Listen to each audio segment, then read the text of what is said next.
Ahora deberíamos estar grabando, ¿no?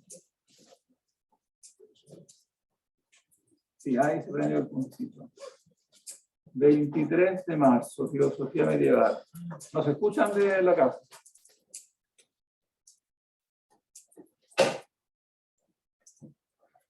Bueno, ahí reaccionarán. Vamos a hacer una pequeña introducción histórica para ver un poco históricamente cómo se llega a este tema como del judaísmo alejandrino que mencionábamos la vez pasada. ¿Se ve así? Bueno, dijimos la vez pasada que la época helenística empieza con Alejandro. Aquí tenemos para cambiar la imagen. ¿Ah? Haciendo clic. ¿Cómo? Haciendo clic en la pantalla. Haciendo clic en la pantalla. Así nomás. Ah, ya, perfecto. La conquista de Alejandro. En este primer mapa tenemos el imperio persa, ¿no? Que fue objeto de la conquista de Alejandro. El imperio persa es el primer gran imperio universal, ¿no? que se forma en el Oriente Medio, que reúne una cantidad de pueblos diferentes, parte de aquí de Irán, de la antigua Persia, conquista Babilonia, y después conquista todos los pequeños estados de la costa mediterránea, toda la península anatólica, hasta llegar abajo a Egipto. Bueno, llega hasta Grecia, pero no conquista Grecia porque lo detienen los atenienses, bueno, la liga de los griegos en las famosas batallas que todos ustedes conocen de las guerras médicas. Bueno, engloba también el Estado de Israel, o sea, el pueblo de Israel es evidentemente parte del imperio persa, pero no es vista la conquista persa por los hebreos como una opresión, al contrario, el pueblo de Israel lo vivió como una liberación, porque ellos habían sido previamente derrotados por los babilonios, deportados a Babilonia, el famoso exilio babilónico del pueblo de Israel. Y entonces cuando llega el rey de Persia, ellos viven eso como una liberación, porque efectivamente dio permiso, ¿no? para volver a Israel, para reconstruir Jerusalén, reconstruir el templo, reconstruir los muros, y entonces esa es una parte importante de la historia de Israel, porque efectivamente el rey persa, a diferencia del rey babilonio, tenía esta política de como integrar en un imperio universal diferentes pueblos, pero sin aniquilar su cultura. O sea, su política es más bien que cada pueblo se sienta, diríamos, respetado dentro del imperio, e incluso que tenga sus propias leyes. De hecho, impulsa a Israel a que pongan por escrito sus tradiciones, sus leyes, de manera que lo que después, en la tradición posterior, será la Biblia, ¿no? Se empieza a poner, la Biblia hebrea, se empieza a poner por escrito, se empieza como a fijar precisamente en la época persa. También los textos del Antiguo Testamento que vamos a leer al comienzo, el Pentateuco, el Génesis, el Éxodo, digamos, toda esta primera parte, todo esto se redacta de una manera fija. Eran tradiciones anteriores, ¿no? Pero se reúne y se redacta en la época persa, de manera que esa es una etapa fundamental también para el judaísmo, para la literatura, la cultura judía. No siempre será así, en cambio, bajo la dominación griega, que eso lo veremos a continuación. Bueno, Alejandro, el rey de Macedonia, primero unifica Grecia, ¿no? Aquí está Macedonia, al norte de Grecia, donde sería ahora, bueno, el actual estado de Macedonia, parte de Bulgaria. Y él conquista entonces las ciudades griegas y después, con un ejército griego, macedónico griego, se lanza a conquistar el imperio persa. Y la conquista es muy rápida, considerando la extensión del imperio que prácticamente llegaba hasta la India, llega al Valle del Indo.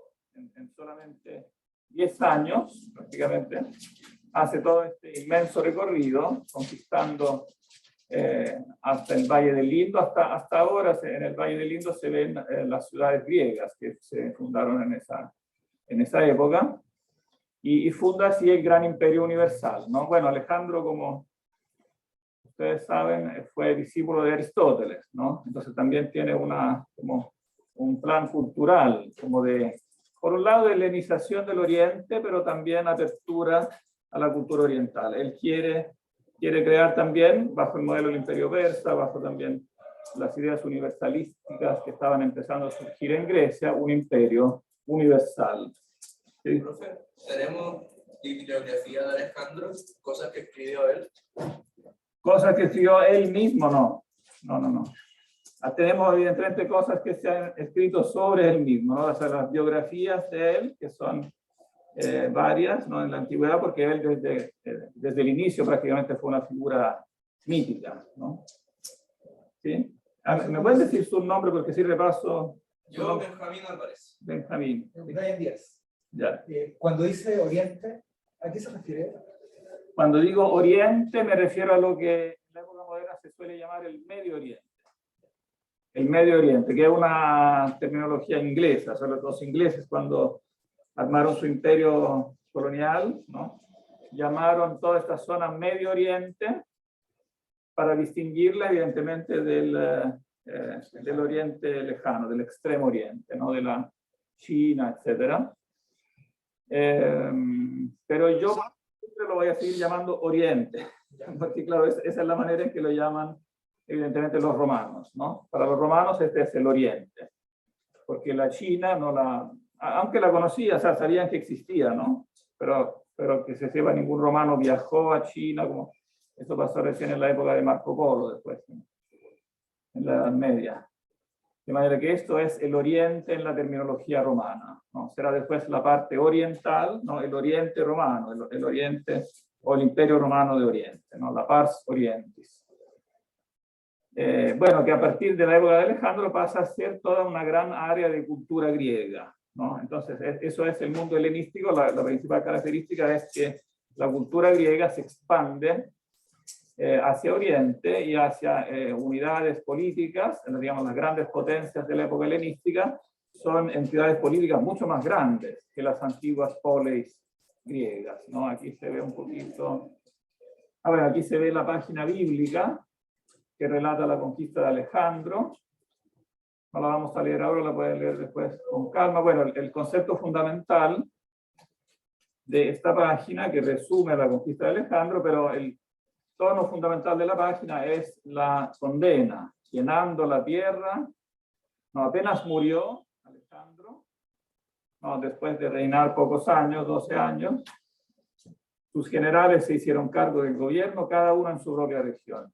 Apenas murió, todos se ciñeron la corona y sus hijos lo sucedieron durante muchos años, llenando la tierra de calamidades, ¿no? O sea, desde el punto de vista judío eso fue un cambio para peor, porque en particular la dinastía siria, que terminó englobando el pueblo de Israel, fue opresiva con el pueblo de Israel. Bueno, el imperio como tal unido duró poco, como dice ella. Al morir Alejandro se dividió entre sus generales, los sucesores, en griego, los diádocos, que crearon las grandes dinastías después de las potencias helenísticas, que fueron sobre todo dos. Aquí se ve la parte de Mesopotamia y Siria, bajo la dinastía de los Seleucidas, descendientes de Seleuco, ¿no? Y el gran reino de Egipto, bajo la dinastía de los Ptolomeos. Y bueno, después siguió existiendo un reino en Asia Menor y el reino de Macedonia, pero veremos que estos reinos rápidamente perderán de importancia. Las dos grandes potencias serán prácticamente Siria y Egipto. La parte de Irán, digamos la parte oriental del imperio, rápidamente también se fue perdiendo, porque los persas poco a poco reorganizaron, diríamos, su estado nacional, entonces volvió a existir un estado persa en el oriente, y entonces los reyes griegos reinaron entre la Mesopotamia y sobre todo la Siria. O sea, ellos siguieron gravitando sobre el Mediterráneo, son estados mediterráneos. Estos son ya un poquito más adelante, durante el siglo III. Aquí se ve todavía una extensión en el oriente, pero rápidamente las ciudades importantes se concentrarán aquí, en la parte mediterránea. Durante el siglo III, la región costera de Israel y Líbano, lo que sería ahora Israel, Jordania, Líbano, es ocupada por los Ptolomeos. Todo esto rojo, entonces es anexada por Egipto. Entonces, durante el siglo III, Egipto tiene la la prevalencia. Sin embargo, después, bueno, aquí se ve la metrópolis que se construyó en Egipto con el nombre de Alejandro. Después hablaremos un poquito más de Alejandría, el puerto de Alejandría. La capital del antiguo Egipto no estaba en el mar, ¿no? El Egipto más antiguo gravitaba en torno al río, en torno al Nilo, estaba un poco más al interior, pero la potencia helenística de Egipto, en cambio, gravita sobre el Mediterráneo, de manera que el centro más importante es Alejandría, que es un puerto sobre el Mediterráneo, la metrópolis más importante del mundo helenístico. Profesor, ¿Sí? ¿se escucha bien? Sí, te escucho Me perfecto. me parece que es importante citar que en esa época se hace la Septuaginta, que es Ah, que es la traducción al griego de los textos hebreos clásicos. Entonces eso permitió que la cultura hebraica pudiera difundirse por el mundo helénico de una manera mucho más amplia. claro, eso es muy importante, pero lo vamos a decir todavía en un ratito más, porque vamos a terminar ahora como la panorámica política, digamos así. Bueno, sí, aquí ya entra un poco la parte también cultural ya, porque aquí en esta imagen aparecen también, aparte, digamos, la importancia política y económica de Alejandría, ¿no? También la importancia cultural. Los Ptolomeos, los reyes de Egipto, fueron grandes financiadores de la cultura. Ellos inventaron la primera gran, o sea, tuvieron por primera vez en la historia, diría yo, la idea de financiar la cultura a gran escala, ¿no? Cosa que no se hacía, o se hacía de una forma todavía artesanal, digamos, en la Grecia clásica. En cambio, aquí se hace a gran escala. O sea, los reyes de Egipto tienen muchos recursos económicos y tienen un orgullo, digamos, de aumentar su prestigio en este caso, de manera que fundan importantes instituciones culturales. El museo, sobre todo, y la biblioteca. El museo, que no es un museo en el sentido de ser una colección de antigüedades, sino que el museo es lo que ahora llamaríamos una academia, es decir, es un centro de investigación. El museo significa lugar de las musas, ¿no? Donde se cultivan las diferentes ciencias y las artes, y hay gente dedicada específicamente a la investigación, ¿no? O sea, claro, también hay una parte como de enseñanza, pero el centro de la actividad de los participantes del museo o sea, son los primeros, digamos, investigadores profesionales que tienen un sueldo público del Estado, ¿no? Para seguir con sus investigaciones. Y la biblioteca que acompañaba todo esto, ¿no? La inmensa colección de libros que ellos juntaron, ¿no? De rollos, para ser más exactos, ¿no? O sea, aquí se ve como una reconstrucción. Aquí se ven cómo era un poquito menos práctico que lo que será el libro, eran rollos, ¿no? Más difíciles de almacenar, un poquito complicado, pero seguramente la más grande colección del mundo que existió por muchos siglos, con cientos de miles de libros.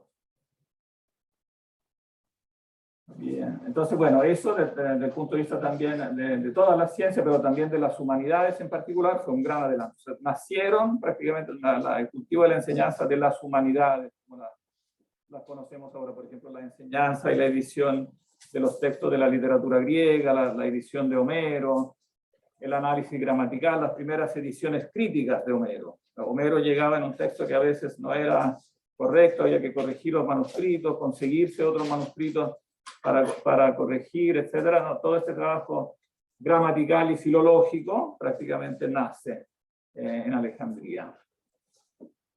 Y eso entonces tendrá una gran importancia también para las escuelas filosóficas de Alejandría. En Alejandría estarán las escuelas filosóficas más importantes. A pesar que en Atenas sobrevivían igual las escuelas filosóficas, por ejemplo, la Academia Platónica tenía su sede oficial en Atenas, pero finalmente después los maestros más prestigiosos, digamos la sucursal finalmente más prestigiosa estaba en Alejandría, porque Alejandría tenía mucha más gente, objetivamente, ¿no? Entonces era un centro mucho más grande. ¿Qué pasaba por mientras en Roma? En este momento en Roma, aquí, espera que vamos a mostrar un mapa donde todavía creo que se ve Roma, no, papiro del simposio, ¿no? Esta es la moderna Biblioteca de Alejandría, que la refundó el gobierno egipcio. Vamos a ver si aquí se ve, no, Roma se veía. Bueno, no vamos a verlo ahora. Roma en esta época está todavía dedicada a prácticamente afianzar su posición en Italia, ¿no? O sea, durante el siglo IV, III, Roma está organizando prácticamente una confederación de ciudades itálicas. Entonces está extendiendo su hegemonía en Italia y después, al final del siglo III, derrotará el gran rival, la gran rival, que sería Cartago, el imperio de Cartago, y Roma, entonces durante la época helenística pasa a dominar el Mediterráneo occidental todavía, ¿no? Después, hacia 190, en las primeras décadas del siglo II a.C., Roma, una vez que completa su hegemonía en el Mediterráneo occidental, se dirige hacia Oriente. Entra en guerra con Macedonia, y durante 30 o 40 años se terminan las campañas macedónicas. Prácticamente para 150 Roma ya conquistó también Grecia, y poco después conquista también el Asia occidental, de manera que, o sea, la provincia romana de Asia, que es el antiguo reino de Pérgamo, uno de los pequeños reinos helenísticos. Y ahí entra en contacto, claro, con la cultura griega, entra directamente en contacto con la cultura griega. Por ahora, en el 300, Roma seguía ocupada con Aníbal, digamos. Ocupada por Aníbal, no, eso fue, la ocupación de Aníbal duró como una decena de años, ¿no? O sea, la mayor parte del siglo III fue expansión de la hegemonía romana. Claro, con el paréntesis de la ocupación de Aníbal, ¿no? Pero que, claro, Aníbal consiguió este plan de aniquilar Roma, un plan muy ambicioso, pero se le retorció contra la guerra de Aníbal marcó no la derrota de Roma como había pensado Aníbal, sino que la catástrofe de Cartago, ¿no? A veces las guerras que empiezan como conquistas terminan, ¿no?, con ser conquistados. Y eso le pasó a Cartago. Y Roma entonces, bueno, venía organizando ya su imperio y ya empieza su hegemonía en el Oriente. Cuando conquista Grecia empieza, digamos, la conquista política, evidentemente, de Grecia, pero en ese caso la conquista cultural es al revés, porque como la cultura griega es mucho más desarrollada, como lo resumió Cicerón, la Grecia capta ferum victorem cepit, la Grecia conquistada conquistó el bárbaro vencedor, ¿no? El vencedor fue literalmente conquistado por la cultura griega. Eso durante el siglo II antes de Cristo. No tiene que ver con la materia, pero me quería pasar la lista. Ah, sí, te pido un favor, déjamela acá.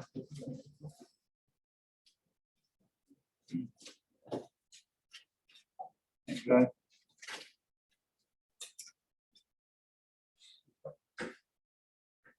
Oh, en cambio, volviendo al Oriente, bueno, aquí tenemos Palestina bajo los Ptolomeos, pero el evento después que será importante para la historia de Israel será la conquista de parte de los Seleucidas. O sea, Antíoco III atacó, estamos finalizando el siglo III todavía, no sé, la parte superior, como le falta una parte. Bueno, arriba se menciona Antíoco III, ahora se ve acá, que atacó al reino de Ptolomeo para quitarle precisamente la parte de Israel, ¿no? Que es una parte, que es una zona estratégica, como siempre ha sido tradicionalmente, por eso también hasta el día de hoy sigue habiendo guerra por ahí, ¿no? Porque es una zona de paso muy estratégica. Y bueno, y eso tuvo un impacto cultural muy importante para Israel, porque el reino, sobre todo el sucesor de Antíoco III conquistó esta zona de Judea, lo que ahora sería Judea, Jordania, Líbano.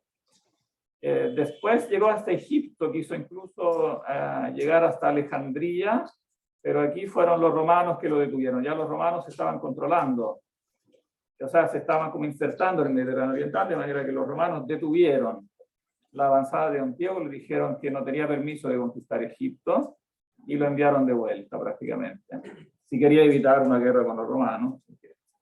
Y entonces se dio vuelta y bueno, y ahí se desahogó con los judíos, porque entró en una pelea con los judíos, en una guerra, para de algún modo, como diríamos ahora, normalizar, o sea, eliminar la identidad judía. Él quiso que los judíos, en definitiva, abandonaran sus tradiciones y pasaran a ser como helenizados, que se integraran inmediatamente en la cultura helénica.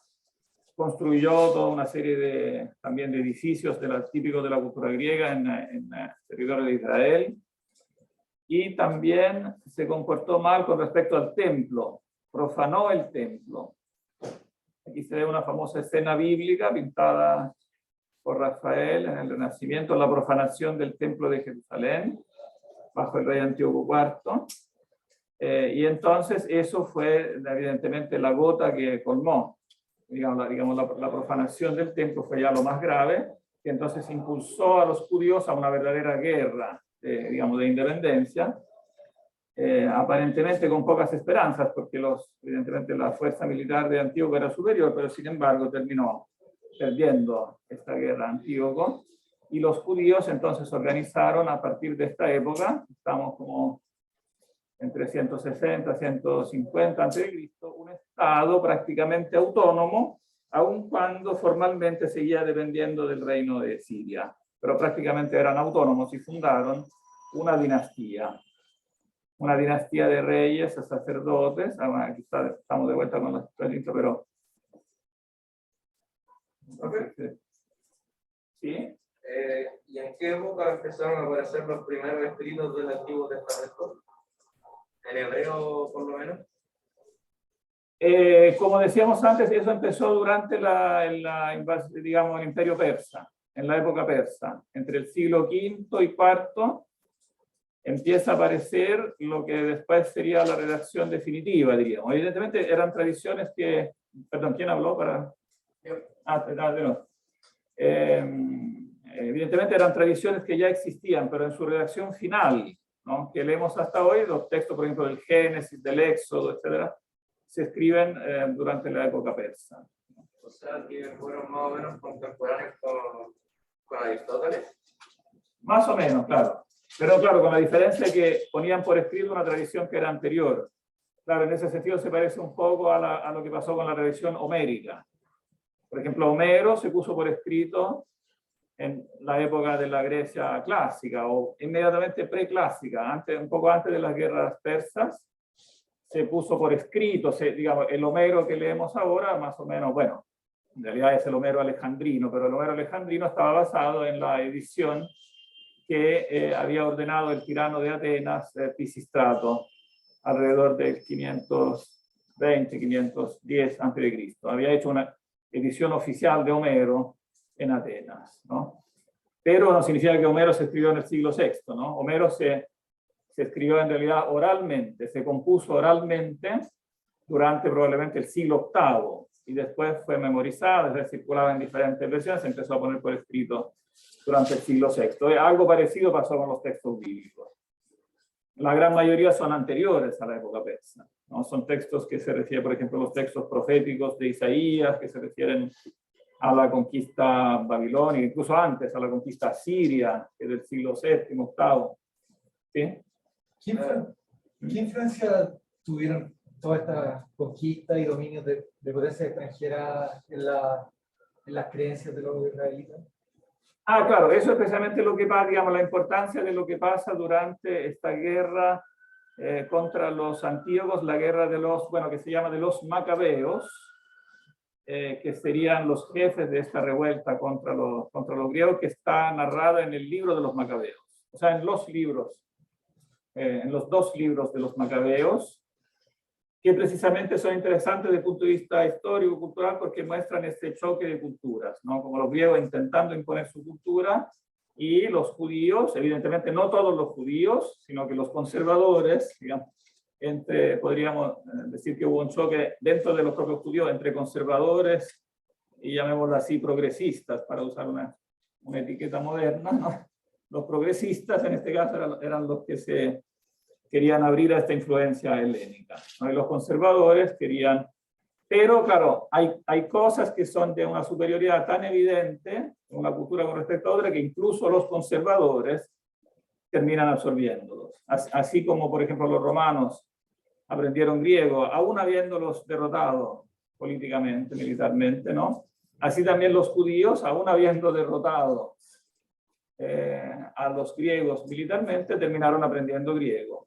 Los libros de los Macabeos son libros escritos por judíos conservadores en griego, en el idioma, digamos, de la potencia que los quería, pero que en algunos aspectos el uso del griego era ya algo inevitable, como ahora uno puede pensar lo que quiera de los americanos, pero al fin y al cabo escribe en inglés, si quiere que Profesor, la gente lo lea, digamos. ¿Ah? ¿Sí? Ah. profesor, creo que cabe señalar que para no tener ideas como anacrónicas o superponer ideas que uno tiene ahora, hasta por lo menos la Ilustración, el tema judío es un tema religioso, no es un tema racial del ADN, de la sangre, no es un tema de descendencia por linaje. O sea, cuando había, por ejemplo, se dice en la historia, por ejemplo, la expulsión de los judíos, la religión, los que siguen cierto culto, no es los que sean hijos de, porque ellos se pueden convertir también. O sea, si alguien se convierte a tal religión, queda aceptado dentro de una comunidad independiente de cuál sea su origen sanguíneo. Entonces, ese tema étnico, como el antisemitismo étnico, no aparece sino ya hasta como la Ilustración, cuando se empieza a relacionar el tema de la biología y todo ese tema. Pero Claro, sí, esa es una precisión. Claro, no hay que, no es que anteriormente era religioso, era un tema de cultura. Claro, es un tema netamente religioso. Claro, los judíos son perseguidos por Antíoco, sobre todo porque se resisten, en definitiva, a aceptar, o sea, a no cumplir con los preceptos de la religión. Claro, que son preceptos, podríamos llamarlos culturales, pero que tienen que ver directamente con la religión, con la observancia religiosa. Por ejemplo, en el caso de los judíos, que haya que comer o no comer cierto tipo de alimento, o también que haya que ir o no a cierto tipo de espectáculos, por ejemplo, porque eso, por ejemplo, ir al teatro, ¿no? O ir a una cierta manifestación de la cultura griega significaba también hacer un acto religioso pagano. En definitiva, en el teatro, por ejemplo, había involucrados elementos de la religión pagana. Entonces, claro, es netamente religioso eso. Pero, claro, no significa que no esté el elemento nacionalista. Son nacionalistas, en cierto modo, ¿no? Los judíos que quieren reivindicar su nación. Ahora, lo que más marca su nación es la religión. Entonces, claro, están ambos elementos. Más que el elemento propiamente, claro, no está el elemento de la raza digamos, tan fuerte. Aunque en cierto modo, un poquito está en el sentido de que igual, digamos, la descendencia familiar es sí un elemento importante para los judíos más que para otros pueblos, ¿no? O sea, uno entra, por ejemplo, uno puede convertirse a la religión judía. Hay en esta época, la religión judía, en esta época, por la diáspora de los judíos en todo el mundo helenístico, una religión muy activa que hace también proselitismo. La propia palabra prosélito indica originalmente eso, una palabra griega inventada en el mundo helenístico. ¿Quién es el prosélito? Es un griego que se convierte a la religión judía. Pero el hecho mismo que tiene un término específico, prosélito, lo distingue del judío de raza. De manera que este elemento de la raza, igual, aunque no es el central, pero está. O sea, la descendencia, nosotros somos los hijos de Abraham, etc., igual está en la cultura judía. Había escuchado hace un tiempo, pero quería saber si usted pensaba lo mismo, que no tenía mucho sentido histórico hablar de religión y la cultura como dos cosas separadas. De hecho, el término religión parece que es algo más moderno en ese sentido. No sé si usted está de acuerdo con eso. ¿Se puede hablar de la religión judía y la cultura judía? No. Claramente son, claro, una es parte esencial de la otra. Y en el caso de los judíos, claro, eso es especialmente verdadero, ¿no? O sea, ellos se identifican, su identidad nacional está basada prácticamente en la creencia religiosa, ¿no? Entonces es la parte central.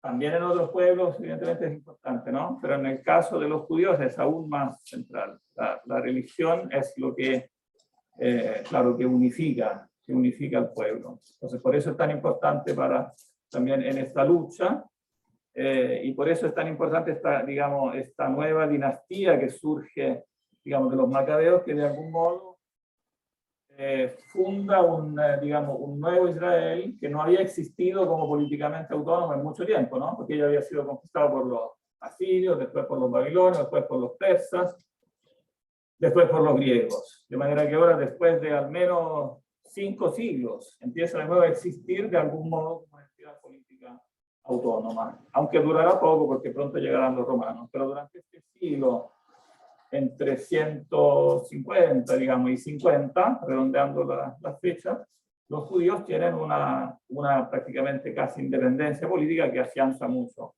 ¿no?, el espíritu nacionalístico y también la cultura, la identidad cultural. ¿Qué dice?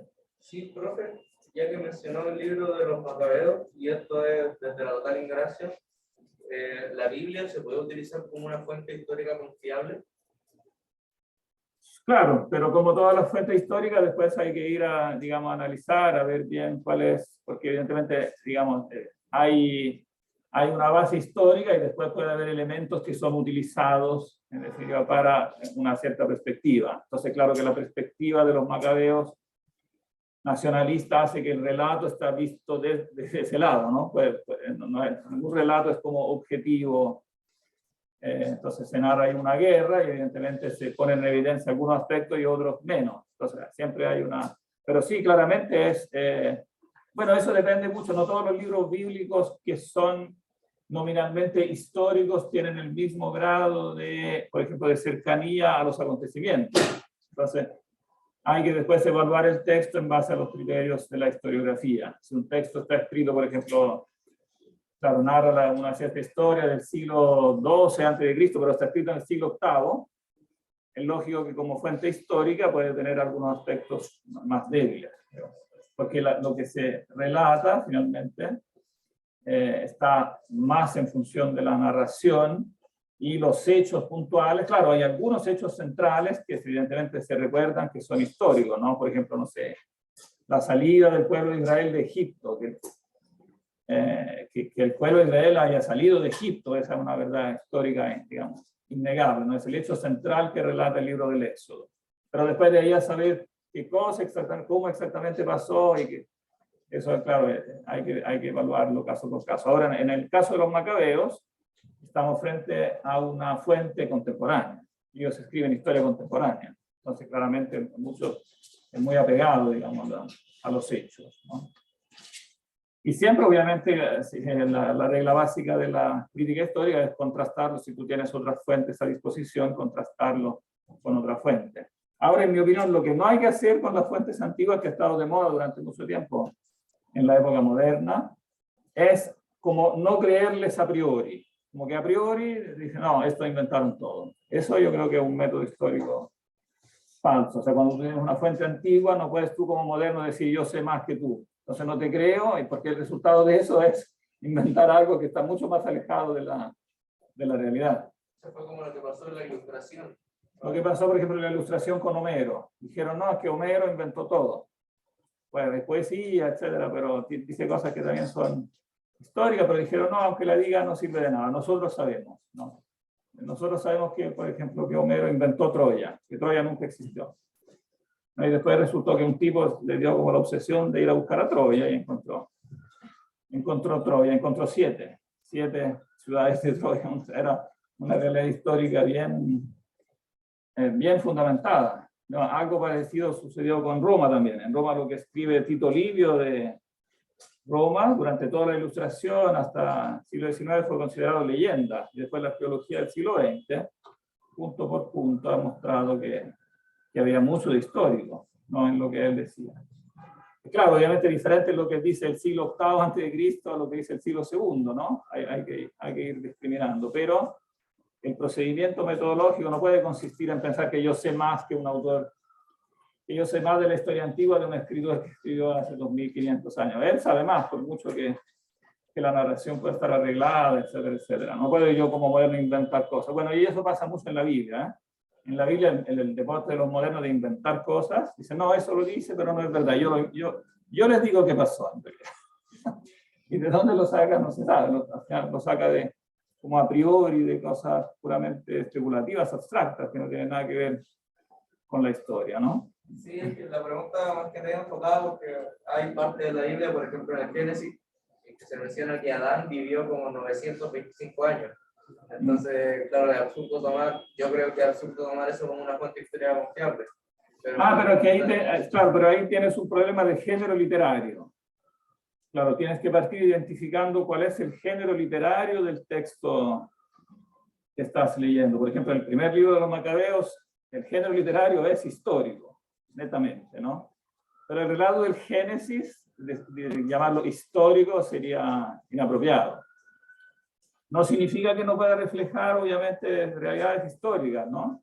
Por ejemplo, que haya existido Abraham como el antepasado del pueblo de Israel, pero evidentemente el género literario del Génesis no es histórico. Y menos el de los primeros capítulos, cuando se habla de la creación, los días de la creación, todos los primeros 11 capítulos del Génesis, netamente no son un libro de género histórico, son un libro de género que llamaríamos sapiencial, que quiere reflexionar sobre los orígenes del mundo, cómo se creó el universo, etcétera, etcétera. Entonces eso no se puede tomar como un libro de historia, ¿no? Pero la pregunta es apropiada porque existen movimientos que hacen eso, ¿no? Que toman eso como, por ejemplo, cuando se dice texto que también está en primero de la selección que ustedes tienen, el relato de la creación, donde se dice que el primer día Dios creó, etcétera, etcétera, en los 7 días de la creación. Si fuera un libro de historia, un día en la historia, un espacio de 24 horas, ¿no? Pero tomar el relato de la creación como si fueran 6 espacios de 24 horas, claramente es absurdo, ¿no? Digamos, no tiene ningún sentido. Digamos, ahí la interpretación como histórica literalista, literalista que en el vocabulario antiguo es lo mismo que histórica, no, es absurda. Ya los antiguos padres griegos y ya los rabinos antes mostraron que todos esos textos deben ser interpretados de una manera, diríamos, figurativa, una figuración, ¿no? Dios tomó el barro y formó a Adán, ¿no? Después tomó una costilla de Adán y formó de esa Eva, etc. Después sopló, después Dios se paseaba por el jardín del Edén, ¿no? Todo eso es obvio, digamos, que no se puede tomar, pareciera obvio, ¿no? Pero hay personas que lo hacen, entonces es importante saber que existe, ¿no? Hasta hoy existió en la antigüedad y fue después retomado en la época moderna, sobre todo en los Estados Unidos. En los Estados Unidos existe una fuerte corriente literalista, ¿no? Que, digamos, que toma estos textos al pie de la letra y disputa, entonces, digamos, dónde hay que poner los dinosaurios, en qué día, ¿no? Entonces, claro. Profesor, ¿se puede saber a priori qué tipo de género es un texto? Porque, por ejemplo, no, si yo claro. leo los textos del Nuevo Testamento, ¿cómo puedo saber si son textos sapienciales o son relatos históricos respecto a la vida de Jesús? Con respecto específicamente a la vida de Jesús, bueno, ahí tú tienes los elementos básicos, yo diría que marcan efectivamente la exposición histórica, que tú tienes el relato de los testigos directos. O sea, los que escriben, no todos ellos, pero si no son testigos directos, son discípulos directos de los testigos directos. Digamos, y hay una evidente intención de entonces relatar hechos reales. Sí, ahí sí, digamos, leyendo los evangelios es clara la intención de relatar, aun cuando evidentemente hay algunos hechos que son más centrales que otros, entonces evidentemente la narración, como en todo relato histórico, siempre el historiador tiene un punto focal donde quiere orientar la narración, ¿no? Entonces hay una orientación, muchas veces se usa eso, hay un debate sobre esto evidentemente de mucho tiempo, al menos de los últimos 2 siglos, de toda la época moderna, diríamos. A veces se dice que no son históricos porque tienen una narración, o sea, porque son orientados a algo, pero eso es propio de toda obra histórica. Todo historiador que toma el lápiz quiere llegar, tiene una tesis, tiene una propuesta, quiere enfocarse en un punto para ir a donde él quiere mostrar, ¿no? Entonces eso no es un argumento para no decir que es histórico. Los argumentos para decir que es histórico es, en definitiva, la cercanía cronológica y la calidad de los testigos. si los testigos son dignos de confianza o si por algún motivo hay sospecha que inventen, en el fondo, que inventen algo que no está fundado en los hechos. Yo he tenido conversaciones con gente católica cristiana que ha revisado la Biblia y siempre he oído que hablan de los estilos de los distintos apóstoles, de los distintos textos del Nuevo Testamento. Hay estilos que son más literarios, otros que son más precisos. Cierto apóstol creo que era médico, y por tanto tenía un estilo más cuadrado, y se puede revisar según ¿cómo se dice? El background de cada uno de los apóstoles, qué tan preciso, qué tan literario puede ser la cuestión, y de ahí se revisa luego. Se pueden revisar los textos entre ellos y además con fuentes externas a la Biblia para ver qué partes son literarias, qué partes no. Sí, eso es interesante. Por ejemplo, Lucas, el caso de Lucas que mencionaste, claro, él es un médico formado en la cultura helenística y él parte su evangelio con un prólogo que es evidentemente imitado de Tucídides. O sea, él quiere explícitamente ponerlo en el género histórico y usa las palabras técnicas de la ciencia historiográfica, por ejemplo, la autopsia, que no es la autopsia, la disección de los cadáveres, no, sino que el significado etimológico de la palabra es testimonio ocular, ¿no? De los que con sus ojos han visto los acontecimientos. Así parte Lucas, ¿no? Y evidentemente hay diferencias con el estilo de los otros evangelistas, pero ahí la clave fundamental está en el fondo en comparar cómo los cuatro evangelios son bien diferentes uno de otro, pero al mismo tiempo tienen punto en común. Entonces, evidentemente, ahí la regla básica es partir de lo que tienen en común. Lo que tienen ellos en común, siendo ellos tan diferentes, es evidentemente sólido, ¿no? Cuando, en cambio, una cosa está hecha solo por uno, ahí hay que entrar a discutir. ¿Qué pasa con esto? ¿Por qué esto está aquí, no está aquí?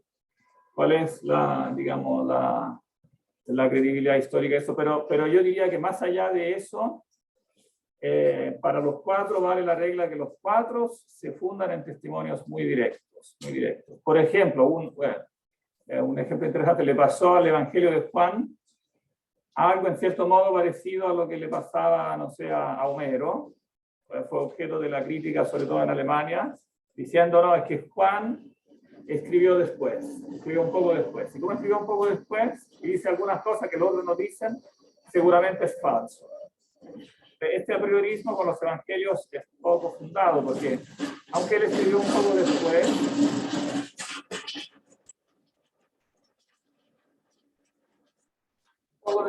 en este caso, un poco después no significa 2 siglos después, significa 20 años después, pero también toda la tradición nos dice que Juan murió de viejo.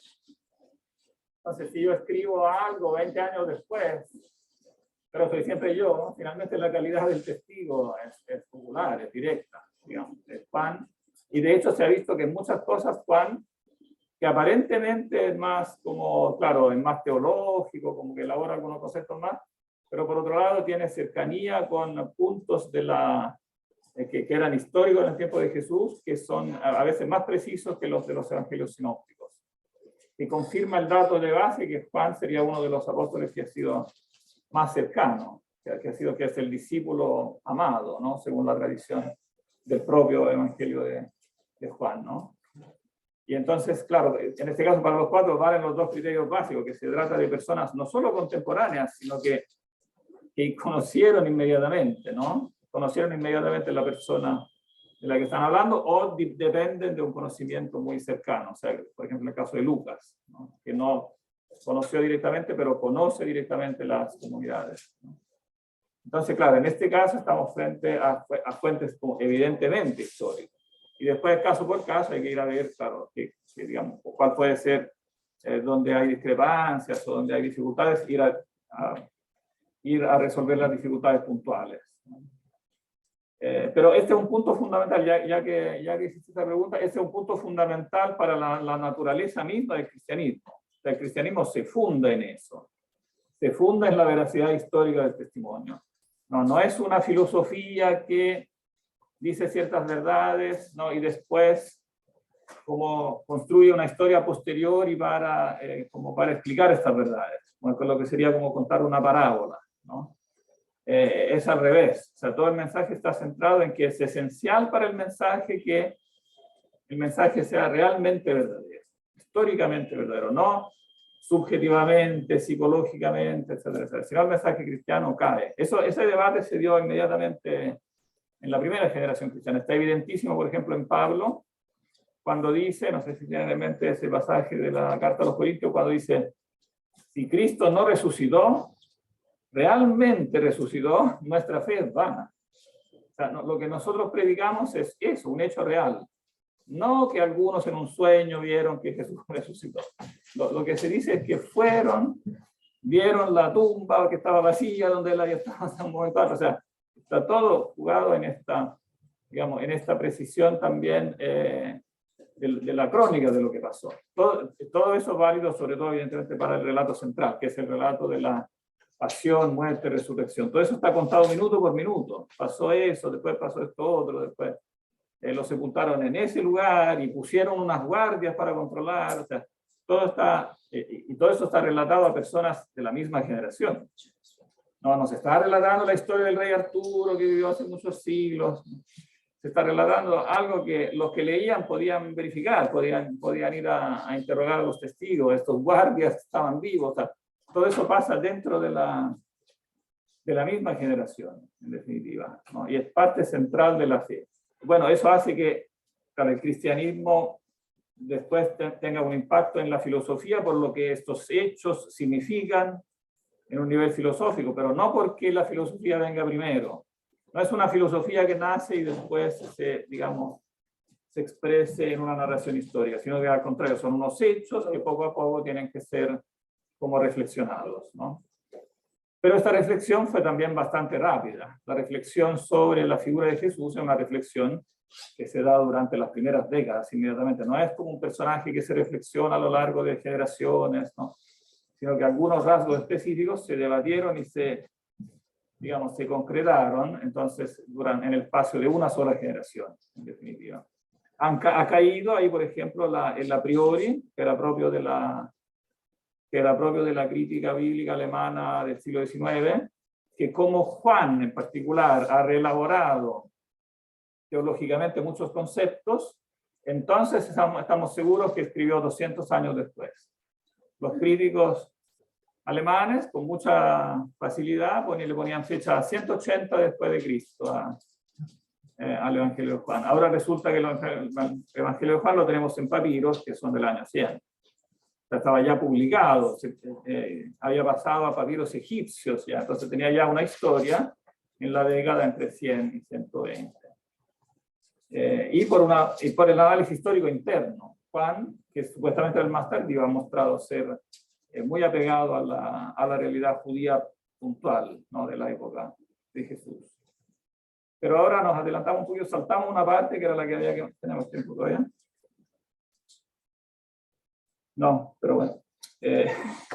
2 minutos para decir lo que nos estaba adelantando antes Francisco Javier, porque antes de llegar al Nuevo Testamento yo quería hablar rápidamente del Antiguo y precisamente de la traducción... no, quizás estaba después. De la traducción al griego del Antiguo Testamento, que mencionaba antes Francisco Javier, porque eso es como el anillo básico, no estaba antes. ¿Cómo lo hacemos para volver rápidamente? Ver todas las diapositivas.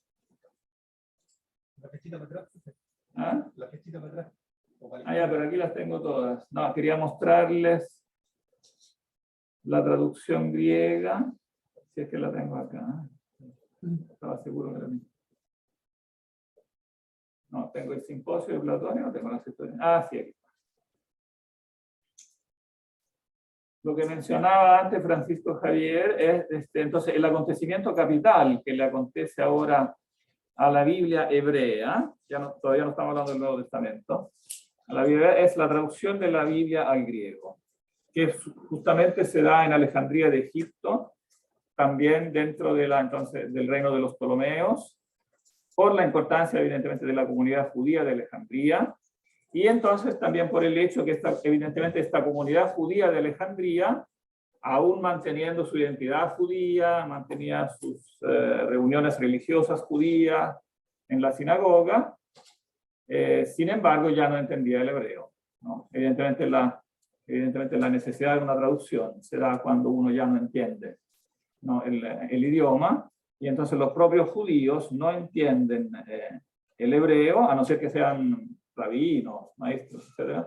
Se necesita traducirlo al griego. Entonces ese es un evento fundamental para el judaísmo y para la filosofía. La Biblia hebrea se traduce al griego, y eso implica, evidentemente, traducir no es una operación como mecánica, sino digamos, implica una reflexión filosófica. Muchos términos, muchos elementos de la cultura del Antiguo Testamento tienen que ser repensados para ver cuál es la mejor forma de traducirlos al otro idioma. ¿Okay?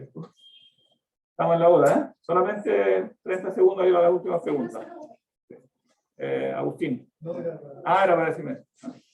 Recuérdame nuevamente tu nombre. Joaquín. Joaquín. Sí, yo tengo algo. Esta primera traducción de la Biblia al griego se encontró con dificultades de grupos que consideraban que traducir la Biblia no era algo que se debiera hacer. Tengo entendido que por lo menos eso lo ocurrió en traducciones posteriores. Cuando traducir los idiomas contemporáneos fue muy discutido porque podía pensar que una profanación tal vez del aspecto más sagrado de la escritura de su estado original. ¿Ocurrió esto también en este momento histórico? También ocurrió, claro, porque una traducción es siempre un cambio. Entonces puede introducir cosas que no están en el texto, puede omitir cosas que están en el texto. Una traducción es siempre una traición, como dicen antes. Una traducción es siempre, en alguna medida, una traición. Y de hecho muchos reaccionaron a la traducción de la Septuaginta queriendo hacer una traducción más literal. De manera que aparecieron varias más, al menos 4 más, nosotros conocemos.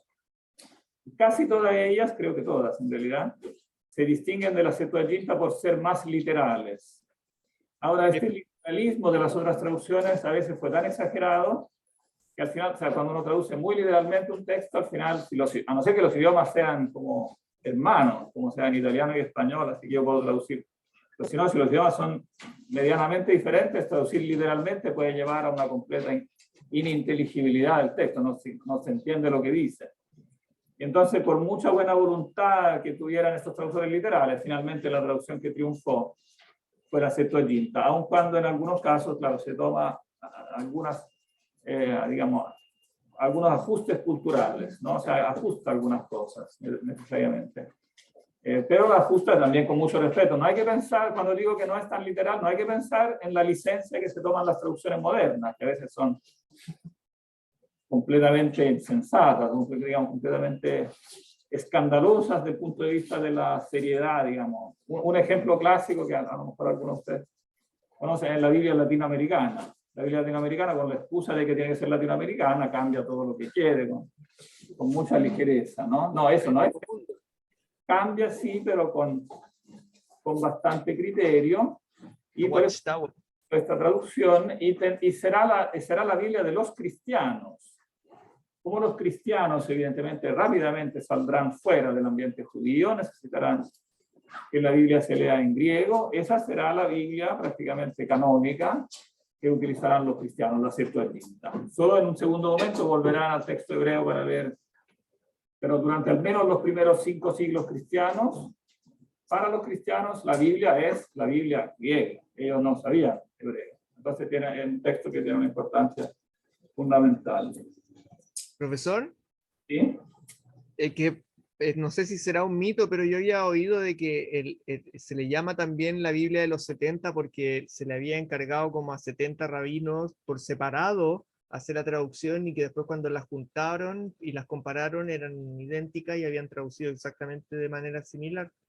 Claro. Sí, eso dice la tradición, claro, con mucha probabilidad una leyenda, claro. Pero sí es probable que tuvieran que ser 70 realmente, porque el material para traducir era mucho, ¿no? Entonces es una leyenda, pero aquí también yo creo que basada en una verdad histórica, que fue todo un equipo de traductores. Bien, vamos a tener que irnos porque tienen que hacer la limpieza. Y entonces, al terminar, aquí debería convertir